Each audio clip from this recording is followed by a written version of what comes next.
What's good, people? Uncle Hotep back at it again. How y'all doing? Let me get my hat on. You know what I mean? New York Post article. Let me get right to it. Democrats, best hope 2020 Oprah. By John Podhoretz.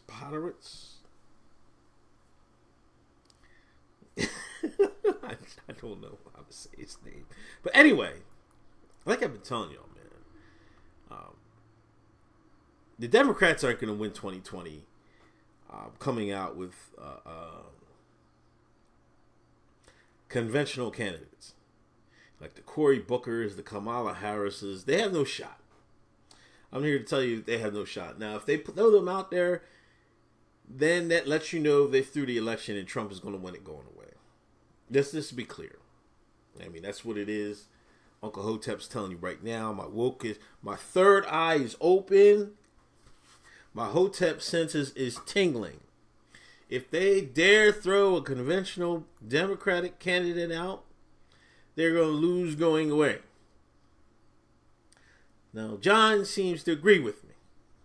Now, I'm not sure about Oprah.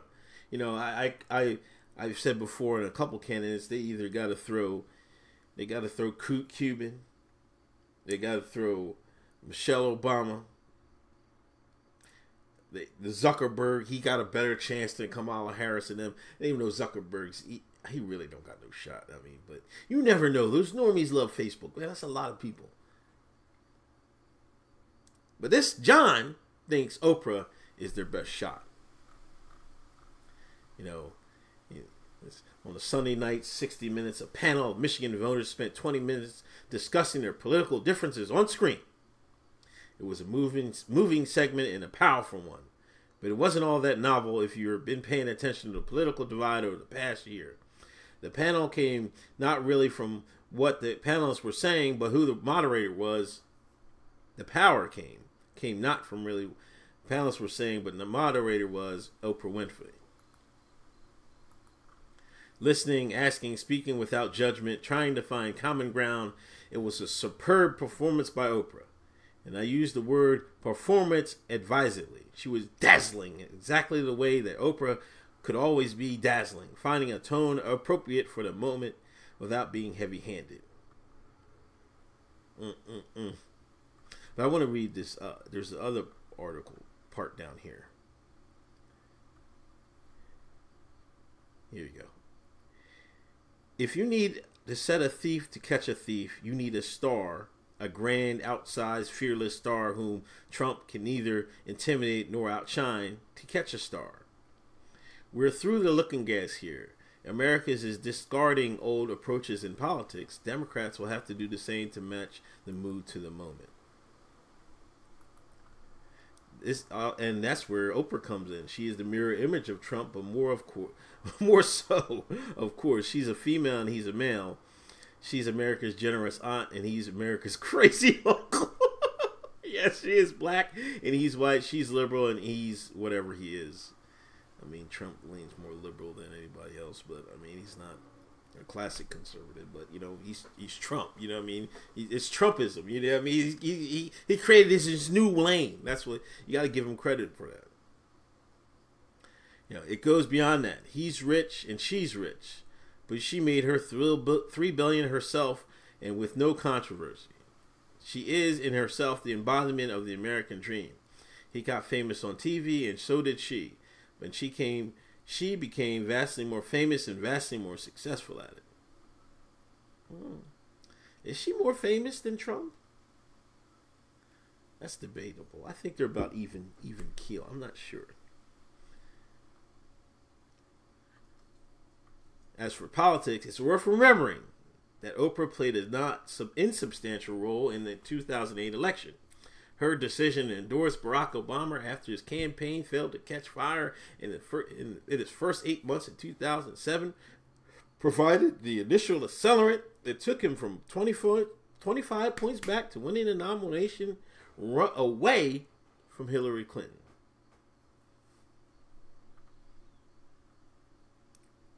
She introduced Obama to the Hollywood crowd in September 2007 at a $3 million fundraiser In that December, she spent 4 days with him in the key early states of Iowa, New Hampshire, and South Carolina. In the latter, Winfrey helped bring 30,000 people to a stadium to make it clear to women and African Americans that he was her God. His victory in South Carolina was probably the key moment of this campaign. You know, Oprah, you have to look at it this way. You know, she would win the African American vote going away. Now, I know you say, well, Hillary won it going away, but a lot of Negroes stayed home. They was like, they ain't voting. They were like, nah, we're not voting for her. You know what I mean? Hillary had too much baggage in the African American community.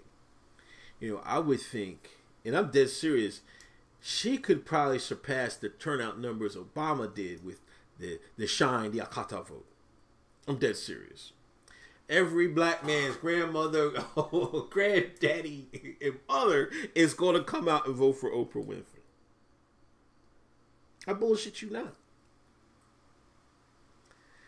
Like, I don't even know what they could get on. Like, she's really had a controversial free life. You know what I mean? She never really stepped in it. You know what I mean? She had a little setback with her oxygen network when it faltered a little bit, but then, you know what I mean, it looks good now.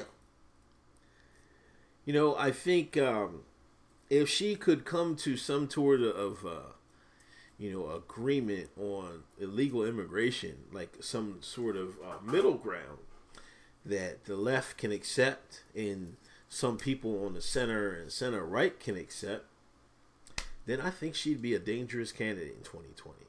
You know, I think, let's be real here. Illegal immigration won Trump the election. His stance on it.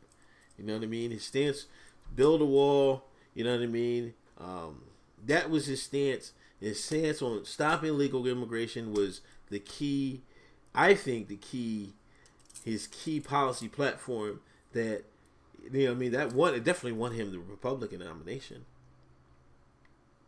And since that's a big difference from the Democratic stance on illegal immigration, you could say that was the primary factor. I think so. You know what I mean? She'd have to do something with that. And other policies, like in this article, she says she just can't be the anti-Trump. She'd have to find a transcendent message of her own that rose above Democratic constituent service and spoke to the right people in the right states to take the fight to Trump's underbelly. She can do it in theory. The question is, would she want to? You know, it's ugly. You know what I mean? Why would you, you know what I mean? If you're Oprah Winfrey, why would you do it? You're already a billionaire. You know what I mean? Do you want the headache of running for president? You know, I mean, maybe at that level you run out of challenges and you're like, hey man, I might as well run for president. Maybe she feels like that. But